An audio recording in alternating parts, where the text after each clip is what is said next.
Ok, joven. Aquí estamos en el curso de electrónica intermedia. Ya este sería nuestro último tema del curso. Y el tema es relacionado a lo que se conocen como circuitos osciladores. Los circuitos osciladores son bien importantes en electrónica, ya que son circuitos que pueden generar una señal por sí solos sin la necesidad de yo tener que aplicarle una señal externa como señal de entrada. Normalmente para yo poder generar una señal, como llamamos, una señal de salida, pues obviamente tengo que tener una señal de entrada. Los osciladores tienen la particularidad, y eso es lo más importante de entender en términos de lo que es un oscilador, tienen la particularidad que pueden generar una señal de salida, por decirlo de alguna manera, pero no tienen una entrada como tal, no hay que aplicarle una señal de entrada. O sea, no es lo que normalmente hacemos, que le conectamos una señal sinusoidal para generar otra señal en la salida. En este caso no. En este caso la señal de salida se va a generar por sí sola. O sea, no por sí sola, obviamente parte del funcionamiento del circuito, pero no necesita una señal de entrada. Hay una infinidad de osciladores que se pueden usar o se pueden fabricar en electrónica o se pueden diseñar.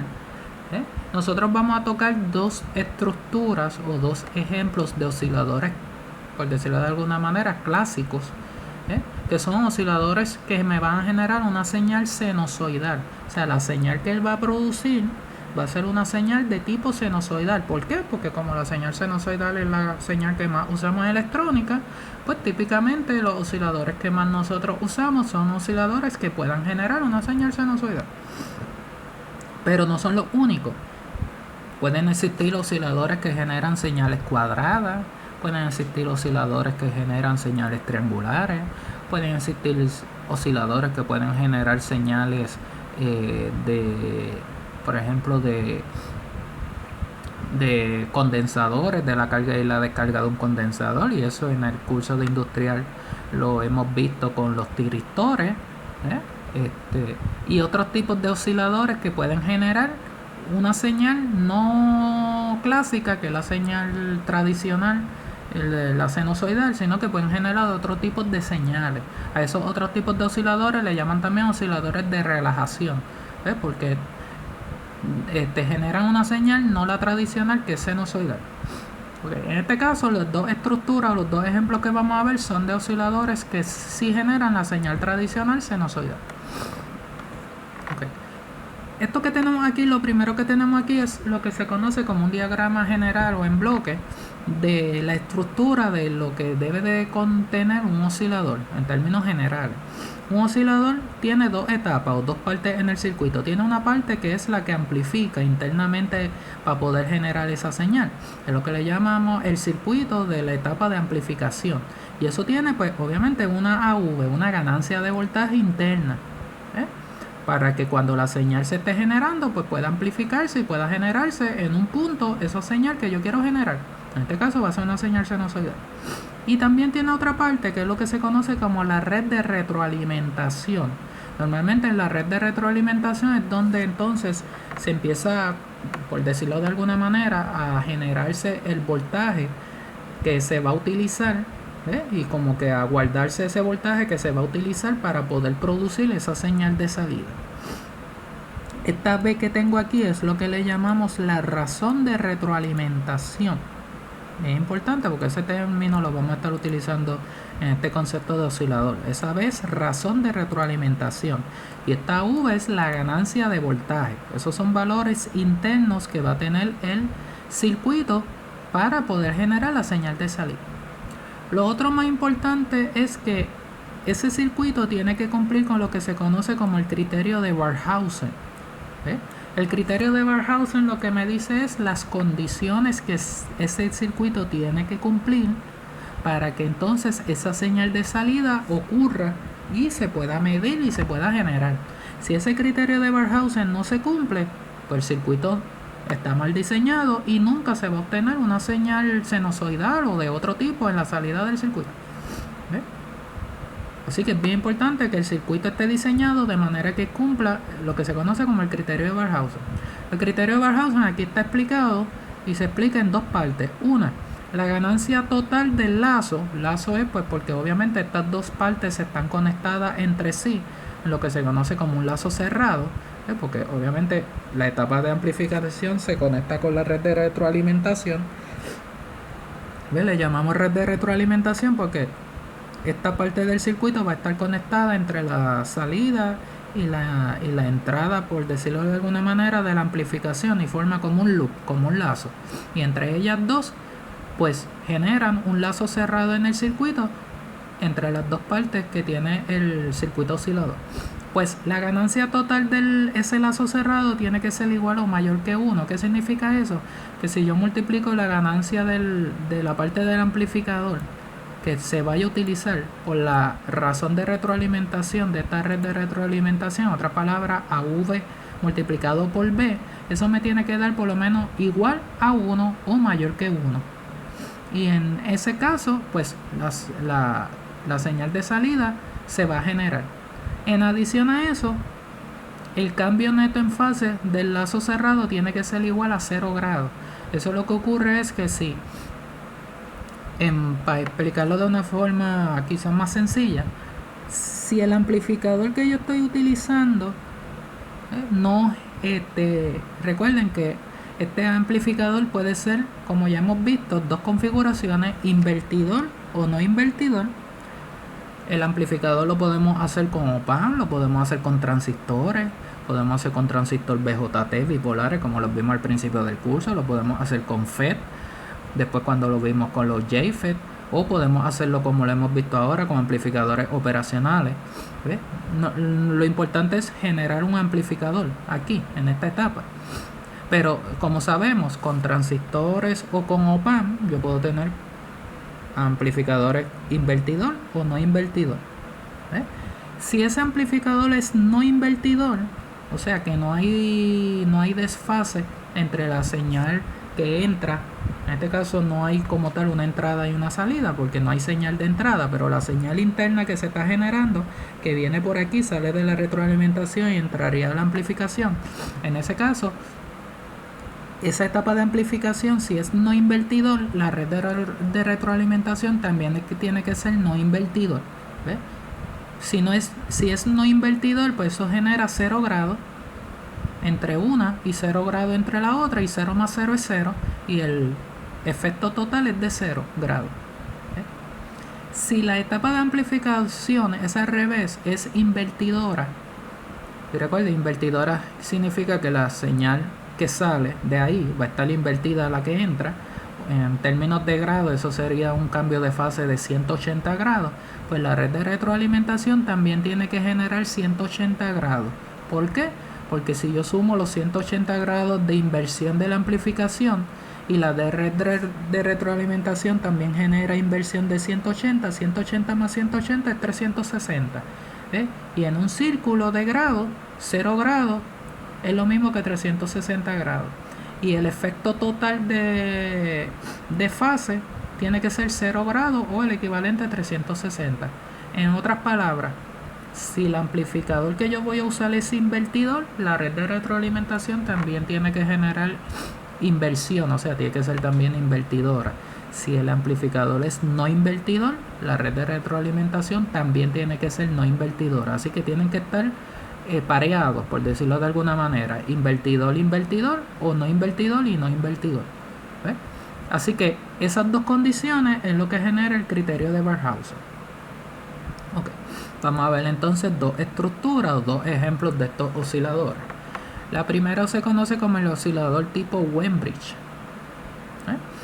Weinbridge es pues porque así se le llama la configuración, y el que lo diseñó es de apellido Wen.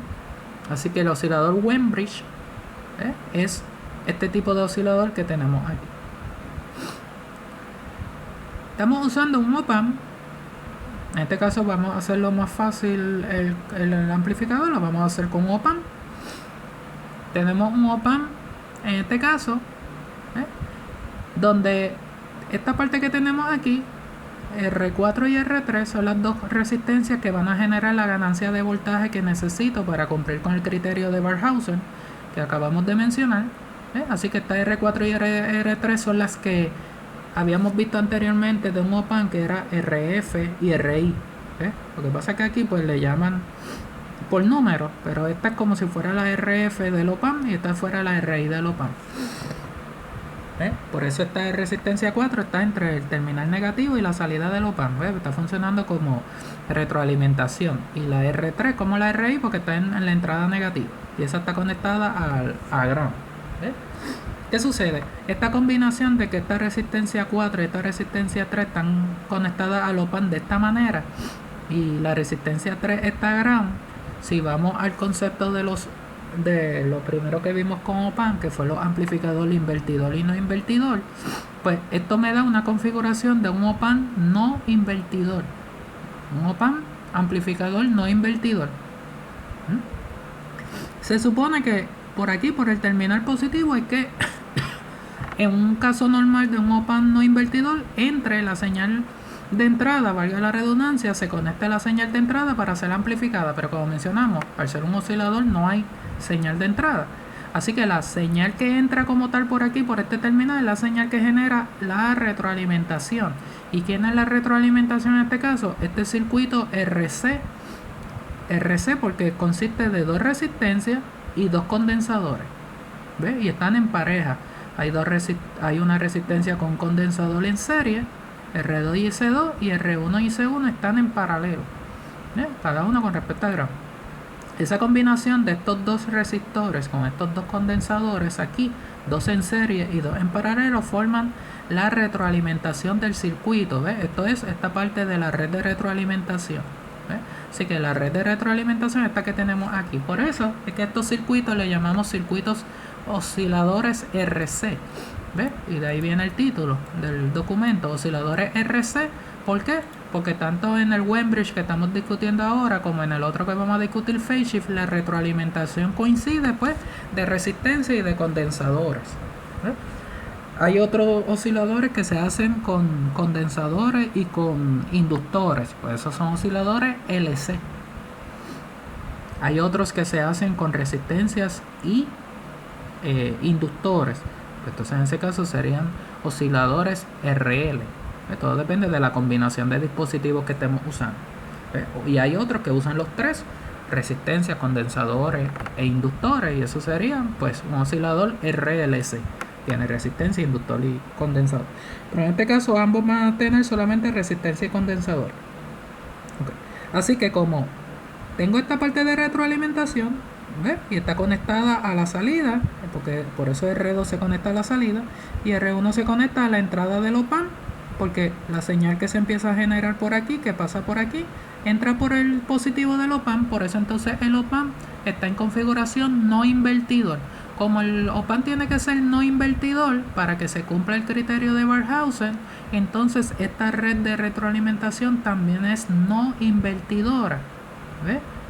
Quiere decir que si el OPAMP es no invertidor, genera 0 grados de fase, porque no hay inversión internamente en la señal, pues esta retroalimentación tampoco genera inversión en la señal.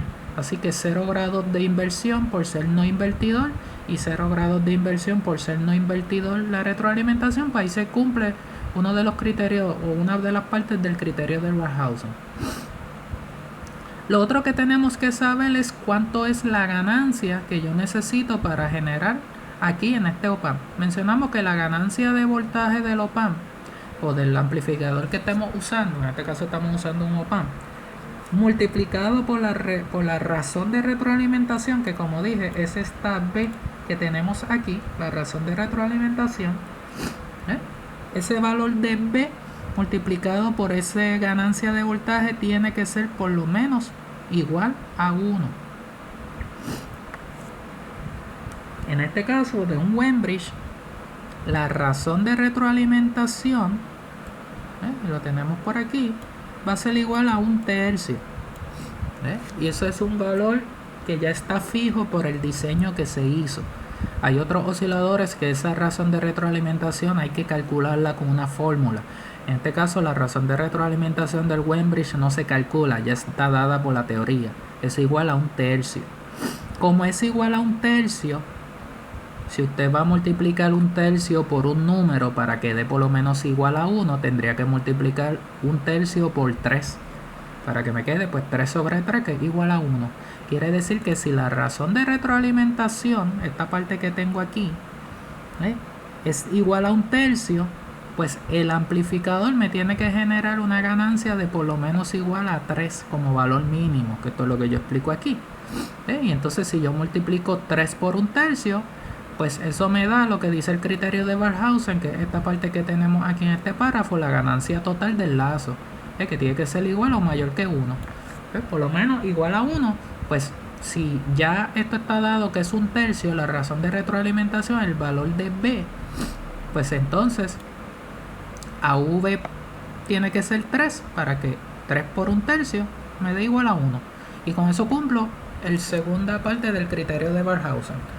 Así que siempre que yo estoy usando o estoy diseñando un oscilador Weinbridge, esta razón de retroalimentación, el valor de B es un tercio, no importa los valores de resistencia y de condensador que se hagan, que se utilicen. Eso simplemente es por el diseño que se usó de 2 condensadores y 2 inductores. Y dos condensadores, eso va a ser igual a un tercio. Y la ganancia de este amplificador tiene que siempre ser 3, por lo menos. Puede ser un poquito mayor de 3, pero por lo menos que sea 3. No puede ser menor de 3, porque si es menor que 3, la señal de salida no se va a generar. En este punto que tengo aquí se va a generar mi voltaje de salida. Y aquí, si yo estoy midiendo con mi osciloscopio, se supone que salga una señal sinusoidal. Esa señal sinusoidal que va a salir va a depender del voltaje DC que tenga el op-amp conectado. Si aquí yo tengo más o menos 12 voltios, pues la señal va a salir de más o menos 12 voltios aproximadamente. Si este op-amp es de 15 voltios, más o menos 15 voltios, la señal de salida va a ser de más o menos 15 voltios. O sea, si es de 12, va a ser más o menos 12 o 24 voltios pico a pico. Si es de 15, pues va a ser más o menos 15, 30 voltios. Si es de 18, pues más o menos 18, 36 pico a pico, y así sucesivamente. Así que el voltaje que sale en la salida va a depender, pues sí, nuevamente de lo que tenga conectado el op-amp. Pero para que salga esa señal es porque se tuvo que haber diseñado el circuito cumpliendo con el criterio de Barkhausen. ¿Y cómo este oscilador cumple con el criterio de Barkhausen? Bueno, porque la razón de retroalimentación aquí es de un tercio y la ganancia del op-amp es de por lo menos igual a 3. Esa señal de salida que tengo aquí, que va a ser una señal sinusoidal, obviamente al ser una señal sinusoidal tiene un valor de frecuencia. El valor de frecuencia entonces se calcula dividiendo 1 sobre 2 por pi por el valor de resistencia por el valor del condensador. Y aquí no quiero que se me equivoquen. Usted dirá, ¿cuál resistencia y cuál condensador? La resistencia y el condensador que tengo aquí conectado en la retroalimentación. Como las dos son iguales, típicamente R1 y R2 siempre van a ser iguales y C1 y C2 van a ser iguales, pues solamente uso el valor de la resistencia y el valor de los condensadores. No es que se suman las dos resistencias y los dos condensadores, es que uso el mismo valor porque los dos son iguales. O sea, si R1 es de 10 kiloohmios, R2 es de 10 kiloohmios, así que la fórmula de frecuencia va a aparecer 10 kiloohmios como valor de resistencia. Si C1 es de 5 micros y C2 es de 5 microfaradios, pues el valor del condensador que se va a usar aquí es de 5 micros. O sea, ese valor de R y ese valor de C es el valor igual de las dos resistencias que tengo aquí y el valor igual de los dos condensadores que tengo aquí. Y con eso se calcula la frecuencia de esa señal de salida. Como esta ganancia de voltaje depende de estas dos resistencias del op-amp, que son estas dos R4 y R3, como es un comparador no invertidor, el que estamos usando, siempre el Weinbridge va a usar un comparador no invertidor. Eso también es fijo, ya esta configuración usted no la puede cambiar, eso ya está diseñado. Pues como sabemos, la fórmula para un comparador un amplificador. Un amplificador no invertidor con un op-amp tiene una fórmula que es igual a esta: 1 más En este caso sería RF entre RI, pero como dije, en este caso RF sería R4, RI sería R3, pues 1 más R4 entre R3, que sería la fórmula para un amplificador no invertidor. ¿Qué se hace con eso? Si uno viene y toma esa fórmula, pues en este caso yo no voy a calcular la ganancia de voltaje del amplificador porque yo sé que como mínimo tiene que ser 3. Lo que yo voy a buscar es los valores de resistencia que hagan que ese valor sea igual a 3. Para eso yo lo que hago es que igualo esa fórmula igual a 3 y busco cuánto es el valor de R4, presumiendo que R3 se escoge el valor. Normalmente el valor de R3 se escoge y con el valor de R4 es que se juega, pues para generar la ganancia del amplificador. Para eso me voy a ir al ejemplo que tienen en el documento. En este caso sería, aquí tienen los dos ejemplos. Voy primero a explicar el caso del Wembridge, que en este caso fue el ejemplo 2 que tienen aquí. Aquí tienen la configuración del Wembridge. Tienen el op-amp, tienen la red de retroalimentación. En este caso la red de retroalimentación contiene dos resistencias de 2 kilo ohmios y dos condensadores de 1 nanofaradio. Como ven, las dos resistencias son iguales y los dos condensadores son iguales. Esta resistencia se escogió al azar, en este caso se escogió 20 kilo ohmios y la R4 es la que no sé, que es la de feedback. Esa es la que voy a buscar. Ok, para eso me voy aquí a la solución del segundo problema. Es un oscilador Wembridge. Obviamente, como hay dos, pues hay que identificar cuál es cuál. En este caso, este que tenemos aquí, el que estamos explicando, es el Wembridge. Lo conozco porque son dos resistores y dos condensadores aquí en la retroalimentación. Es un amplificador no invertidor. Eso es por teoría, como ya expliqué, para que se cumpla el criterio de Barkhausen. El valor mínimo necesario en la resistencia R4 para que ese circuito pueda funcionar como oscilador y se cumpla el criterio de Barkhausen, mencionamos que la razón de retroalimentación era de 1/3. Como dije, eso me lo da la teoría. La ganancia mínima sale de esto. Si yo divido 1 entre B, 1 entre 1/3, esa es la fórmula teórica para yo poder saber cuánto es la ganancia mínima del Wembridge. Ya habíamos mencionado que era 3. ¿Por qué? Porque al multiplicar 3 por 1/3, pues me da igual a 1. Y eso es el valor mínimo que yo necesito cuando multiplico la ganancia del amplificador por la razón de retroalimentación. Pero ¿cómo eso se busca en teoría? Pues uno divide 1 entre el valor de retroalimentación. En este caso, como el valor de retroalimentación me lo da la teoría, 1/3, pues 1 entre 1/3 es 3. Y por eso es que la ganancia del amplificador tiene que ser igual a 3. Como el amplificador es no invertidor, mencioné que esta es la fórmula de un no invertidor, 1 más R4 entre R3, pues entonces yo tengo que despejar esta fórmula cuando la igualo a 3. Entonces, ¿qué ocurre? Si yo igualo esta fórmula a 3, si esta ganancia tiene que ser igual a 3, pues yo entonces lo que voy a tener es que la ganancia mínima que necesito del op-amp, este 1 lo paso para acá, me queda menos 1 y eso se multiplica por R3. En este caso, como la ganancia siempre va a ser 3, pues va a ser 3 menos 1 y 3 menos 1 es 2 y 2 por los 20 kilo ohmios de R3 me da 40 kilo ohmios. Y esa es la fórmula que siempre vamos a usar para un Wembridge. Ganancia mínima menos 1 multiplicada por R3 para saber cuánto es la resistencia 4 que voy a usar en el circuito como valor mínimo de resistencia. Siempre va a ser AV mínimo menos 1 por R3. AV mínimo siempre va a ser 3. Así que como esto va a ser siempre 3, pues va a ser siempre 3 menos 1. Va a ser siempre 2 por el valor que tenga R3. En este caso, como R3 era 20 kilo ohmios, 2 por 20 kilo ohmios es 40 kilo ohmios. Así que ese es el valor que yo necesitaría colocar aquí. Por lo menos 40 kilo ohmios para que este op-amp genere 3 de ganancia. Lo otro es calcular la frecuencia del circuito, o también se conoce como frecuencia de oscilación. En este caso divido 1 entre 2 pi r por c. Aquí usted tiene 2 por pi, que sería 2 por 3.14. Eso lo multiplico por 2000, que es la resistencia que estamos usando, 2 kilos. Y el condensador es de 1 nano, como dije, son iguales, así que es 1 por 10 a la menos 9. Multiplico todo esto y después divido 1 entre ese valor. Y eso me daría 79.6 kHz. Esa sería la frecuencia de la señal de salida.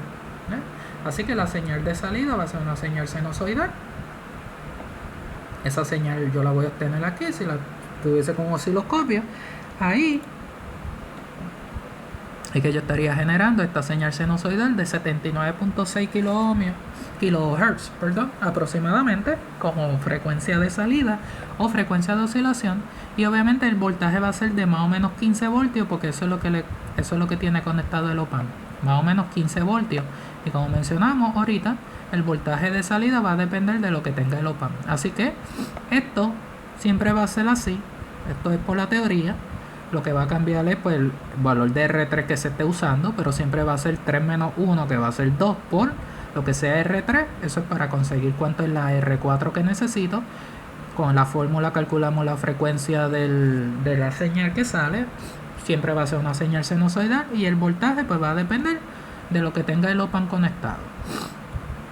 Si nos vamos al otro oscilador que podemos hacer con resistencia y con condensadores, es lo que conocemos como la configuración o el circuito de oscilador phase shift. Este es simplemente otro circuito que se puede usar como oscilador y generar también aquí en este punto va a generar también una señal de salida sinusoidal. Esa señal de salida sinusoidal nuevamente va a tener un voltaje igual al voltaje máximo y mínimo, máximo positivo y máximo negativo que tenga el op-amp. Perdón. En este caso la diferencia es que la red de retroalimentación ahora va a tener 3 condensadores y va a tener 3 resistencias. Esa es la diferencia. Acá teníamos 2 resistencias y 2 condensadores. Ahora vamos a tener 3 condensadores y 3 resistencias. Así que visualmente, al tener ahora 3 condensadores y 3 resistencias, podemos diferenciarlo de que el phase shift, cuando solamente tenemos 2 aquí, condensador y 2 resistencias, va a ser el Wembridge. Este op-amp que tengo ahora aquí va a ser ahora en el caso del Wembridge, era un amplificador no invertidor. Ahora el phase shift va a ser un amplificador invertidor. ¿Ve? Por eso, cuando la parte de la retroalimentación, por donde va a salir la señal que se está generando, que se va a crear, entra por la parte negativa del op-amp. Y ahí ocurre la retroalimentación y llega a la salida. ¿Ve? Como la retroalimentación ahora se conectó a la parte negativa, en el Wembridge se conectaba a la positiva, pues ahora este op-amp es un amplificador invertidor. Ahora usted me preguntará, pero un op-amp invertidor también tiene 2 resistencias para generar la ganancia. Sí, esta resistencia sigue siendo la R4 o la de feedback, y la de entrada es esta que tengo acá. Lo que pasa es que esta resistencia, en este caso la R3, se comparte tanto para la parte del op-amp para generar la ganancia de voltaje entre estas 2 resistencias, y también es parte de la retroalimentación. Así que esta resistencia, y por eso la coloco aquí al final, porque es una resistencia compartida. ¿Ves? Se comparte para la retroalimentación, pero también se comparte para la parte de amplificador. O sea, tanto la necesito para generar la ganancia del amplificador invertidor, en este caso, usando el op-amp, como también la necesito para la parte de retroalimentación, porque con ese valor también se utiliza para pues calcular pues la frecuencia de la señal que va a salir. Así que ese phase shift primero debe de utilizar 2 condensadores y 2 resistencias en retroalimentación, utiliza 3, R1, R2 y R3, que las 3 van a tener el mismo valor, y C1, C2 y C3, que van a tener también el mismo valor. Y el op-amp ahora va a ser invertidor. Como va a ser invertidor, pues por eso ahora necesito 3 resistores y 3 resistencias aquí. 3 resistores y 3 condensadores aquí, para que esta retroalimentación también sea invertidora. Y nuevamente se cumple el criterio de Barkhausen. Un amplificador invertidor necesita una red invertidora. Así que ahorita en el Wembridge teníamos un amplificador no invertidor con una red de retroalimentación no invertidora. Ahora, por la forma en que está la red de retroalimentación, que tiene condensador, luego una resistencia ground, condensador, resistencia ground, después condensador y resistencia, Esto genera una red invertidora, se combina con la invertidora del op-amp y entonces eso me genera 180 grados aquí en el op-amp de inversión, 180 grados también aquí de inversión, y al sumarlo me genera 360 grados, que es equivalente también a 0, y de esa manera se cumple el criterio de Barkhausen, una parte del criterio. La otra parte es la de la ganancia con la razón de retroalimentación. En el Webridge mencionamos que la razón de retroalimentación era de 1/3. Mencionamos que eso me lo dice la teoría. En el phase shift también la teoría me dice que la razón de retroalimentación tiene un valor fijo, pero en este caso es de 1/29. Y lo mismo, si la razón de retroalimentación es de 1/29, al multiplicarse por la ganancia que genera el op-amp, me tiene que generar por lo menos 1 para que se cumpla la otra parte del criterio de Barkhausen. Pues quiere decir que la ganancia de ese op-amp invertidor, en este caso tiene que ser 29, para que 29 por 1/29 me dé igual a 1 y se cumpla esa parte del criterio de Barkhausen.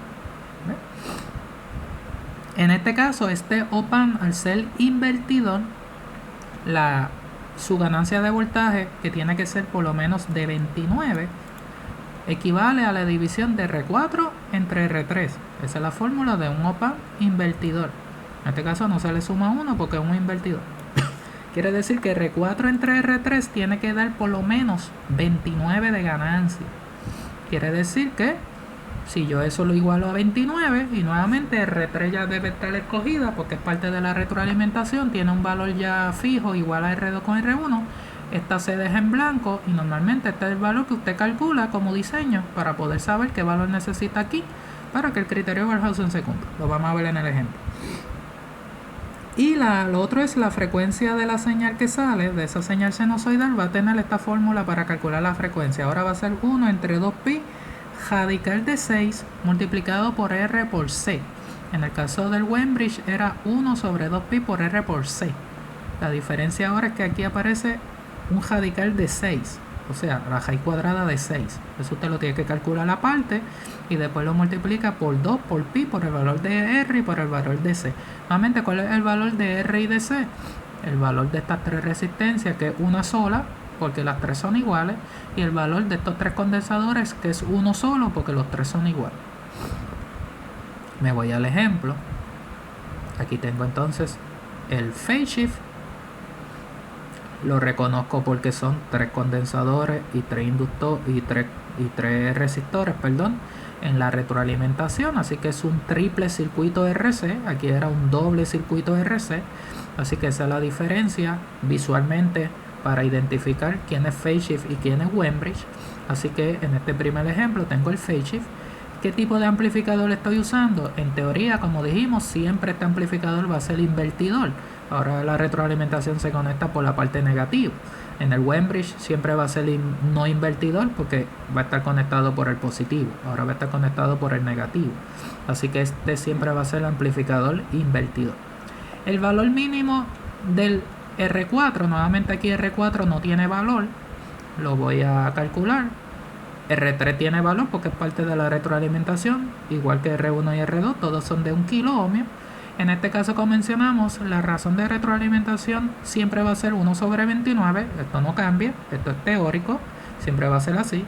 La ganancia mínima, como dije, nuevamente, si esta es la forma de calcularlo en teoría, siempre va a ser lo mismo, 1 sobre B, 1 sobre 29 sería 29. Como dije, este valor tampoco va a cambiar porque este es fijo, así que si en el Webridge era 1/3 y esto era 3 de ganancia, aquí este va a ser 1 sobre 29 y este siempre va a ser 29, así que esos valores no cambian. La ganancia de este amplificador invertidor, de este amplificador invertidor es R4 entre R3, que es el equivalente a RF entre RI. Si yo esta ecuación lo igualo a 29, pues entonces sería 29 por el valor de R3. En este caso, diferente al Webridge, como había este 1, primero había que restar porque estaba despejando la fórmula. Y se restaba el valor de la ganancia, que era 3 menos 1, que era 2. Y 2 por 20 era 40 kilo ohmios. Aquí no. Aquí como no hay el 1, pues solamente es AV mínimo por R3. En este caso siempre va a ser 29 por lo que sea R3. Este 29 es de la ganancia de mínima y eso siempre va a ser fijo. ¿Ves? Lo que puede cambiar pues el valor de R3, depende del problema. En este caso R3 es 1 kilo, pues 29 por 1 kilo quiere decir que la resistencia 4 que necesita este op-amp para generar una ganancia de 29 tiene que ser de 29 kilos. Y con eso calculo el valor mínimo de R4. El valor de la frecuencia de la señal de salida, o nuevamente conocido como valor de frecuencia de oscilación, va a ser 1 entre 2pi multiplicado por raíz de 6 multiplicado por 1000, que es el valor de la resistencia aquí. Las tres son iguales, se usa el valor de ella, que es 1 kilo ohmios, 1000 ohmios, y los condensadores son de 2 nanos, en este caso son 2 por 10 a la menos 9. En este caso usted practique estas fórmulas de frecuencias de oscilación, que es la parte pues quizás que tiene que calcular en su calculadora, lo otro no, lo otro es más teórico, solamente la R4, pero eso es fácil calcular. Aquí usted primero va a sacarle la raíz a 6, por si acaso, si usted va a su calculadora, y ese radical de 6 siempre va a estar ahí, eso es parte de la fórmula, por si acaso. El radical de 6, lo estoy calculando aquí un momento en mi calculadora, es aproximadamente 2.449. Así que ese es el valor del radical de 6. Eso entonces usted lo va a multiplicar por 2 por pi, que es 3.14. Luego lo va a multiplicar por el valor de la resistencia que se están usando en la retroalimentación, que en este caso son 1000, y por el valor de los condensadores, que en este caso son 2 nanos, pues 2 por 10 a la menos 9. Después que usted multiplique todo eso, entonces usted divide 1 entre todo ese resultado, y se supone que en este caso le dé aproximadamente 32.5 kHz. Digo aproximadamente, todo depende del redondeo que haya hecho del radical de 6, o si escoge todo el valor del radical de 6, pues aproximadamente le va a dar estos 32.5 kilos, que habla 3 Hz. Esta es la frecuencia. La señal de salida, pues nuevamente como dije, también va a ser una señal sinusoidal, tanto el Wembrich como el phase shift. En ese caso es lo mismo, generan lo mismo, una señal sinusoidal. Y el voltaje va a ser igual para el voltaje nuevamente que tenga el op-amp. Aquí también estoy usando más o menos 15 voltios, pues la señal de salida también más o menos 15. Si yo le cambio a estos dos ejemplos el voltaje del op-amp, se lo cambio por ejemplo a 12, pues las señales de salida de cada circuito va a ser de más o menos 12.